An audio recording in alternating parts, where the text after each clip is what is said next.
በጣም ናፍቃኝ ነበር። ካገኘኋት ቀናት ተቆጥረዋል። ከሥራ ወደ ቤት እየሄድኩኝ ከሩቁ አየኋት።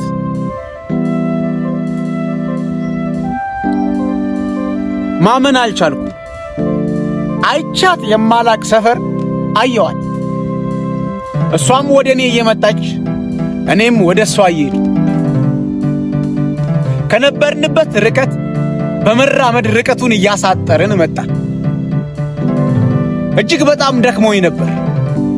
ፀሐይና ድካሙ አንድ ላይ ተደምረው ሻወር ገብተህ ተኛ የሚል ድምፅ ይሰጡኛል። በዚህ ሁሉ መሃል ግን አስባት ነበር። ናፍቃኛለቻ። ቀናት አላየዋትማ። ለናፈቀህ ሰው የናፈቀህን ሰው መድኃኒቱ ማግኘት ነው፣ ማቀፍ ነው። በመተቃቀፉ ውስጥ የሚያልፍ የናፍቆት መድኃኒት አለ። ይሄ ነበር የታየኝ ልክ ከሩቁ ሳያት። ከምኔው ደርሼ እንደማቅፋት እየሳልኩኝ መንገዴን ቀጠል። ከነበርንበት ርቀት ይበልጥ መቀራረብ ጀመረ። እሷም ወደ እኔ፣ እኔም ወደ እሷ። እኔም ምክንያቱን መናገር በማልችለው ፈገግታ ተሞላው።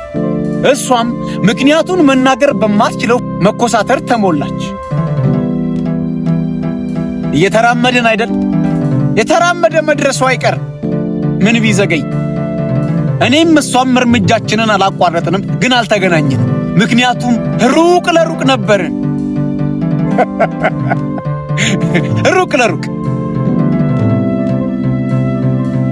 በተራመድን ቁጥር በእኔና በእሷ መካከል የነበረው ርቀት እየጠበበ እኔና እሷ የነበርንበት ቦታ እየራቀ መጣ። አንዴ መኪና በመካከላችን ሲያልፍ ከመኪናው ጋር አብራ የሄደች ይመስል መኪናው እስኪያልፍ እየተቁነጠነጥኩ እጠብቃለሁ። ልክ ሲያልፍ አሁንም እየተራመደች ወደ እኔ የመጣች አያታለሁ። በጣም ናፍቃኝ ነበር። በጣም የገረመኝ እሷ እኔን ባየች ቁጥር መኮሳተሯ፣ እኔ ደግሞ ምክንያቱ ያልታወቀ ግን ናፍቆት የሚመስል አገኘዋት እንደማለት ፈገግታዬን አላቋረጥኩ። ቀረበችኝ፣ ቀረብኳት። አሁንም መኮሳተሯ ከቀድሞ ይልቅ እየጨመረ መጣ። እኔም ፈገግታዬን ተውኩኝና ለምን ተኮሳተረች የሚለው ጥያቄ ከቦኝ ፈራ ተባ እያልኩኝ መኮሳተር ሳይሆን ፍርሃት ውስጥ ገባሁ። መጣች ሄድኩ፣ መጣች ሄድኩ። ላቅፋት እጄን ለመዘርጋት መኮሳተሯ አስፈርቶኝ ፍቅር ምን ሆናለች የሚል ጥያቄ ከንዴት ጋር ፊቴ ላይ ተጋረጠ። ቀረበችኝ፣ ቀረብኳት፣ ተገናኘን፣ አለፈችኝ። ዞር ብዬ አያታለሁ። አቤት የሰው መመሳሰል! ሰው እንዲመሳሰላል! ንዴቴ፣ ፈገግታዬ ተደበላልቆ ራሴን እየታዘብኩት ይበልጥ መሳቅ ጀመርኩ። ለካስ እሷን የምትመስል አንዲት ቆንጅዬ ሴት ሆናለች። ዞር ብዬ ሳያት የኋላ አቋሟ እሷን አይደለችም። እሷም እንደገና ፈገግ ማለት ጀመረች። ሳያውቀኝ እንዴት በዚህ ልክ ፈገግ እያለ ሊያቅፈኝ ይሞክራል ይመስል ዞር እያለች እያየች ፈገግ ትላለች። እኔም ዞር እያልኩ እያየው አቤት የሰው መመሳሰል እያልኩኝ ፈገግ እላለሁ። እኔ ጋር የነበረኝን ያንን ትልቁን ናፍቆት ይበልጥ ቀስቅሳው እችኛዋ ሴት መንገዷን ቀጠለች። ለካስ እሷን የምትመስል ሴት ነው በናፈቅሽኝ ቀን ያየሁት። ደውዬ አንቺን የምትመስል ሴት መንገድ ላይ ያየው ልቀፋት ወይ ልላት ምንም አልቀረኝ። እውነት ለመናገር በጣም ይመሳሰላል። ግን ምን ያደርጋል እሷ አልነበረች። መጀመሪያም አላማረኝም። ገና ከሩቁ ሳያት ፊቷን ስትከሰክሰው የት ያውቀኛል ደግሞ ይመስል ክስክስ አድርጋ ፊቷን ነው ከኔ ጋር የቀረበችው። አቤት የሰው መመሳሰል! አቤት የሰው መመሳሰል! እንዲህም ሰው ይመሳሰላል። ብቻ ምን አለፋችሁ አያድርስ ደረሰብኝ። ከዛ በሁለተኛው ቀን እሷ ስራዋ እኔ ሰፈር ነው፣ እኔ ስራዬ እሷ ሰፈር ነው። ጠዋት መንገድ አገናኘን። እንደው አሁንም ከሩቅ አየዋት እቺኑ ሴት። በእርግጥ የኔዋ አግኝቻት ናፍቆት የወጣው ግን የዚህችና የሷ መመሳሰል በጣም ቢገርመኝ ከሩቅ አየዋትና ዛሬማ ላውራት አንቺን የምትመስል አንዲት ሴት አውቃለሁ ብዬ ልነግራት ፎቶዋንም ላሳያት ወሰንኩ። እኔ ስኮሳተር በተራዋ እሷ ፈገግ ማለት ጀመረች። እኔን ከሩቁ ስታይ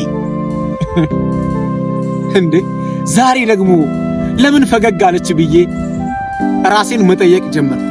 የሆነ ጅላጅል ሆኜባት ይሆን አልኩኝና መደነባበርም ጀመርኩ። ብቻ ምን አለፋት እንደ ትላንትናው የደከመ ኃይል ሳይሆን አዲስ ኃይል ስለሆነ የነበረን እሷም ከነበረችበት ርቀት እኔም ከነበርኩበት ተቀራረብ።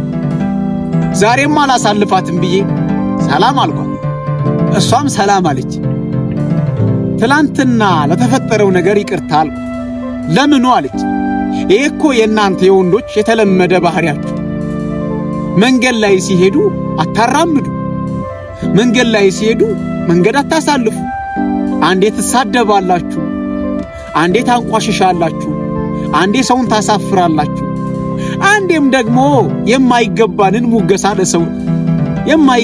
ሙገሳ ትሰጣላችሁ እያለች እስከ ዛሬ ከሥራ ስትመለስም ሆነ ወደ ሥራ ስትሄድ የሚያጋጥማትን ሁሉ በአንድ ደቂቃ ውስጥ ተረከችልኝ። እኔ እንኳን ለዛ አልነበረም። እውነቱን ስነግርሽ አንቺን የምትመስል ሴት በሕይወቴ ያለች ናፍቃኝ ነበር እና እሷ መስለሽኝ ነው አልኳት። አሁንም ቢሆን እሷን ለመጀንጀን ወይም ደግሞ እሷን በፍቅር ጠብ ለማድረግ የምትጠቀመው ታክቲክ መስሏት አልቀረብህም ብላ ሳቀች። አልፋኝም ልትሄድ ስትሞክር እጇን ያዝኩ።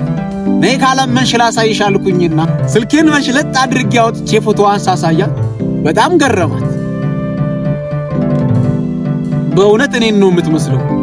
ትላንትና ፈርጄብህ ነበር፣ አንተ አይፈረድብህ። በዚህ ልክ የሚመስለኝን ሰው አገኛለሁ ብዬ አስቤ አላውቅም አለች።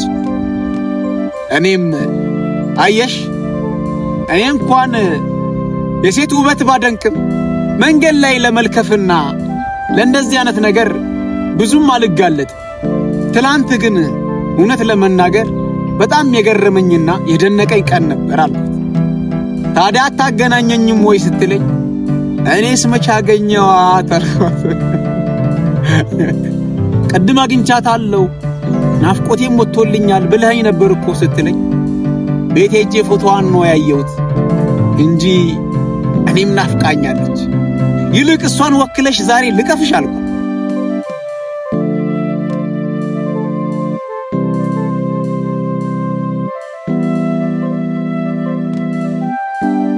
ልክ አሁን እኔ እንደሳኩት እሷም ሳቀች። የእውነትህን ነው አላገኘሃትም አለች። አዎ አላገኘኋትም አልኩ።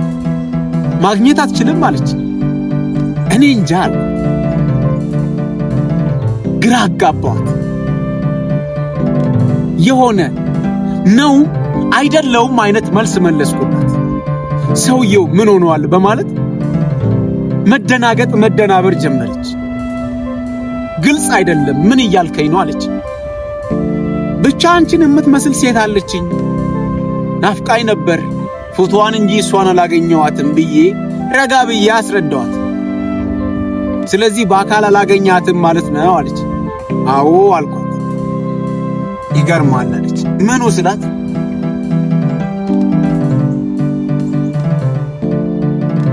ነገረ ስራክ ነው አለች። እኔ ደግሞ ምን ሰራው?